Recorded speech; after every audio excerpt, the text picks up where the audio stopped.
అది 1992. భారతదేశం మొత్తం ఒకే వ్యక్తి గురించి మాట్లాడుకుంటుంది. టీవీ ఆన్ చేసినా, న్యూస్ పేపర్ తెరిచినా, స్టాక్ మార్కెట్కి వెళ్ళినా ఒకే పేరు వినిపిస్తుంది, హర్షద్ మెహతా. కొంతమంది అతన్ని మోసగాడు అంటారు, కానీ కొంతమందికి అతను ఫైనాన్షియల్ జీనియస్. అసలు ప్రశ్న అది కాదు. ఒక సాధారణ స్టాక్ బ్రోకర్ మొత్తం భారత స్టాక్ మార్కెట్ని తన ఇష్టానుసారం ఎలా కదిలించాడు?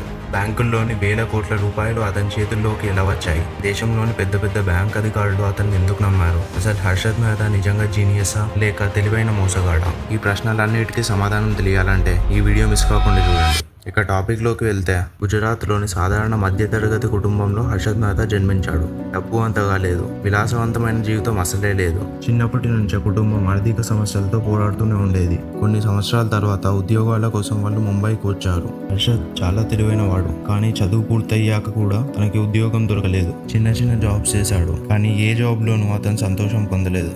అతని లక్ష్యం జీతం సంపాదించడం కాదు, ధనవంతుడు కావటం. అతని జీవితాన్ని మార్చేసింది ఒక రోజు. ముంబైలో దలాల్ శ్రీ దగ్గరికి వెళ్ళాడు.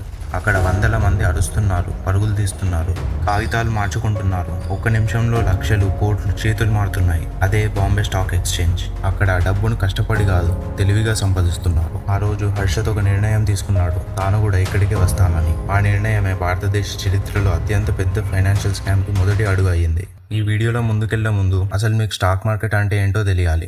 ఒకసారి చాలా సింపుల్గా అర్థం చేసుకుందాం. ఒక కంపెనీ ఉందనుకోండి, దానికి వ్యాపారం పెంచుకోవడానికి 100 కోట్ల రూపాయలు కావాలి. అంత డబ్బు ఒకే వ్యక్తి ఇవ్వడం కష్టం. అందుకే ఆ కంపెనీని చిన్న చిన్న భాగాలుగా తన ఓనర్షిప్ని అమ్ముతారు. వాటినే షేర్స్ అంటారు. మీరు ఆ కంపెనీ షేర్ కొంటే ఆ కంపెనీలో చిన్న భాగానికి యజమాని అవుతారు. కంపెనీ బాగా పనిచేస్తే ఆ షేర్ విలువ పెరుగుతుంది. అప్పుడు మీకు కూడా లాభం వస్తుంది. అదే స్టాక్ మార్కెట్. చాలా సింపుల్. కానీ 1980లో ఇది ఈ రోజులా కాదు. అప్పటి స్టాక్ మార్కెట్ ఒక అడవి లాంటిది. ఈ రోజు మనం ఫోన్లో ఒక్క క్లిక్తో షేర్స్ కొనేస్తాం, అమ్మేస్తాం. కానీ 1980లో ఇంటర్నెట్ లేదు, మొబైల్ లేదు, డిజిటల్ రికార్డ్స్ లేవు. అన్నీ పేపర్ మీద జరిగేవి.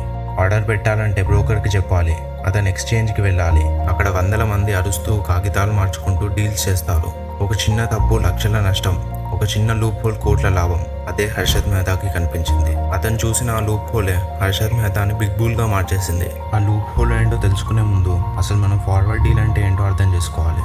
ఒక బ్యాంక్కి తాత్కాలికంగా డబ్బు అవసరం వచ్చింది అనుకోండి. అదే సమయంలో మరో బ్యాంక్ దగ్గర అదనపు డబ్బు ఉంది. అప్పుడు ఈ బ్యాంక్ ఏ బ్యాంక్ బి నుంచి కొద్ది రోజుల పాటు డబ్బు తీసుకుంటుంది. దానికి బదులుగా గవర్నమెంట్ సెక్యూరిటీస్ని ఇస్తుంది. కొన్ని రోజుల తర్వాత డబ్బుతో పాటు ఇంట్రెస్ట్ ఇచ్చి ఆ సెక్యూరిటీస్ని తిరిగి తీసుకుంటుంది. దీనినే రెడీ ఫార్వర్డ్ డీల్ అంటారు. ఇప్పుడు అసలు లూప్ హోల్ గురించి మాట్లాడదాం. ఆ రోజుల్లో అన్ని ట్రాన్సాక్షన్స్ పేపర్ మీదే జరిగేవి. ఒక బ్యాంక్ మరో బ్యాంక్కి గవర్నమెంట్ సెక్యూరిటీస్ పంపే వరకు ఒక టెంపరీ రిసిప్ట్ని ఇచ్చేది. దానినే బ్యాంక్ రిసిప్ట్స్ లేదా బీఆర్ అని పిలిచేవారు. కానీ ఈ రెండు ట్రాన్సాక్షన్స్ మధ్యలో ఒక బ్రోకర్ ఉండాలి. ఈ ట్రాన్సాక్షన్ ఎలా జరుగుతుందంటే, ముందుగా బ్యాంక్ ఏ బ్రోకర్ పేరు మీద ట్రాన్స్ఫర్ చేస్తుంది. ఆ తర్వాత బ్రోకర్ బ్యాంక్ బికి డబ్బు ట్రాన్స్ఫర్ చేస్తాడు. ఇలా ఈ ప్రాసెస్ జరుగుతుంది. ఇదే హర్షద్ మెహతా కనిపించిన గోల్డెన్ ఆపర్చునిటీ. ఎందుకంటే చాలా బ్యాంక్స్ ఆ పేపర్ని చెక్ కూడా చేసేవి కావు. అయితే హర్షద్ మెహతా రెండు బ్యాంక్స్ మధ్య మిడిల్ మ్యాన్గా ఉండేవాడు. కానీ మనం ముందు చెప్పిన లూప్ హోల్స్ని ఉపయోగించుకున్నాడు. అతను బ్యాంక్ బి, బ్యాంక్ ఏ దగ్గర అప్పు తీసుకున్నట్టు ఫేక్ బీఆర్స్ తయారు చేసేవాడు. ఇప్పుడు బ్యాంక్ ఏ నుంచి వచ్చిన వేల కోట్ల రూపాయలను నేరుగా స్టాక్ మార్కెట్లో పెట్టడం ప్రారంభించాడు. ఆ డబ్బుతో ఒకే కంపెనీ షేర్స్ని భారీ మొత్తంలో కొనేవాడు. అలా డిమాండ్ పెరగడం వల్ల ధర కూడా పెరిగేది. ఇలా షేర్ ప్రైస్ రోజు రోజుకి ఆకాశాన్ని తాకేది. మార్కెట్లో ఒక వార్త మొదలైంది. హర్షద్ మెహతా ఈ స్టాక్ కొన్నాడంటే దాంతో లక్షలాది మంది ఇన్వెస్టర్స్ అదే షేర్ని కొనడం ప్రారంభిస్తారు. షేర్ ప్రైస్ మరింత పెరుగుతుంది. ఆ పాయింట్ వద్ద హర్షద్ తన షేర్స్ అన్ని అమ్ముతాడు.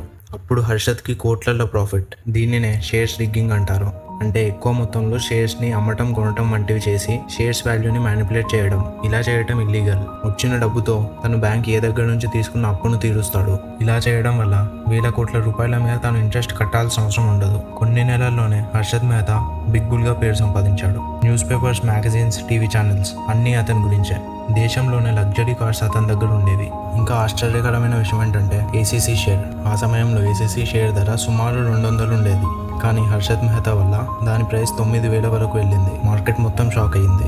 అందరూ అనుకున్నారు హర్షద్ ఏ స్టాక్ పట్టుకుంటే అది పెరగడం ఖాయమని. ఇవన్నిటికీ ముగింపు పలికే సమయం రానే వచ్చింది. 1992 దేశం మొత్తం హర్షద్ మెహతాను ఒక ఫైనాన్షియల్ హీరోలా చూస్తుంది. కానీ ఎవరు చూడని ఒక విషయం ఒక మహిళా జర్నలిస్ట్ మాత్రం గమనించింది. ఆమె పేరే సుచీతా దలాల్. Financial journalist. రోజు banking transactions, stock market deals వాటినే పరిశీలించేది. ఒకరోజు ఆమెకు చిన్న అనుమానం వచ్చింది. ఒక స్టాక్ బ్రోకర్ దగ్గర ఇంత డబ్బు ఎలా వస్తుంది? సుచిత దలాల్ రోజుల తరబడి డాక్యుమెంట్స్ పరిశీలించింది. ఒక పెద్ద నిజం అర్థమైంది. బ్యాంక్స్ నుంచి వచ్చిన వేల కోట్ల రూపాయలు గవర్నమెంట్ సెక్యూరిటీస్కి వెళ్ళట్లేదు, అవన్నీ స్టాక్ మార్కెట్లోకి వెళ్తున్నాయి. దేశాన్ని కుదిపేసిన ఆ వార్త బయటకు వచ్చింది 1992లో ఒక న్యూస్ పేపర్ ఆర్టికల్. ఆ న్యూస్ బయటికి వచ్చిన కొన్ని గంటల్లోనే ఇన్వెస్టర్స్ అంతా భయపడ్డారు. అందరూ తమ షేర్స్ని అమ్మడం ప్రారంభించారు. స్టాక్ ప్రైసెస్ ఒక్కసారిగా పడిపోయాయి. మార్కెట్ కుప్పకూలిపోయింది. నిన్నటి వరకు హీరోగా ఉన్న హర్షద్ మెహతా ఈ రోజు అందరికీ విలన్ అయ్యాడు. ఈ కేసును సిబిఐ చేతిలోకి తీసుకుంది. సిబిఐ, ఆర్బీఐ, ఇన్కమ్ ట్యాక్స్ వేర్వేరు ఏజెన్సీస్ ఇన్వెస్టిగేషన్ ప్రారంభించాయి. ప్రతి బ్యాంక్, ప్రతి ట్రాన్సాక్షన్ మళ్ళీ పరిశీలించారు. కొన్ని ఫేక్ బిఆర్స్ బయటపడ్డాయి. కొన్ని చోట్ల గవర్నమెంట్ సెక్యూరిటీస్ అసలే లేవు. ఇవన్నిటికీ కారణమైన హర్షద్ మెహతాని అధికారులు అరెస్ట్ చేశారు. నిన్నటి వరకు లగ్జరీ కార్స్లో తిరగాల్సిన వ్యక్తి ఈ రోజు కోర్టుల చుట్టూ తిరగాల్సి వచ్చింది. అతని మీద చాలా క్రిమినల్ కేసెస్ నమోదయ్యాయి. మరెన్నో సివిల్ కేసెస్ కూడా వచ్చాయి. కానీ ఎవరు ఊహించని విధంగా 2001లో హర్షద్ మెహతా జైల్లో ఉండగానే ఛాతీ నొప్పితో హాస్పిటల్కి తరలించారు. కొన్ని గంటల్లోనే హార్ట్ అటాక్తో అతను మరణించాడు. వయసు కేవలం 47 సంవత్సరాలు. చాలా కేసులు అప్పటికి పూర్తి కాలేదు. కొన్ని ప్రశ్నలకు ఈ రోజు వరకు సమాధానాలు లేవు. ఈ స్కామ్ తర్వాత భారత స్టాక్ మార్కెట్లో చాలా మార్పులు వచ్చాయి. సెబీకి మరింత అధికారాలు ఇచ్చారు. పేపర్ ట్రాన్సాక్షన్స్ క్రమంగా డిజిటల్ అయ్యాయి. బ్యాంకింగ్ రూల్స్ కఠినంగా మారాయి. ఒక వ్యక్తి చేసిన తప్పు మొత్తం దేశ ఫైనాన్షియల్ సిస్టమ్నే మార్చేసింది. అందుకే హర్షద్ మెహతా కొంతమందికి ఒక జీనియస్, మరికొందరికి అతను ఒక స్కామర్. కానీ చరిత్ర మాత్రం అతన్ని ద బిగ్ బుల్ అనే పేరుతో ఎప్పటికీ గుర్తుపెట్టుకుంటుంది. డబ్బు సంపాదించడం గొప్ప విషయం కాదు, దాన్ని ఎలా సంపాదించామనేదే మన కథను నిర్ణయిస్తుంది. ఈ వీడియో మీకు ఇన్ఫర్మేటివ్గా అనిపిస్తే లైక్ చేయండి అండ్ సబ్స్క్రైబ్ చేయడం మర్చిపోకండి.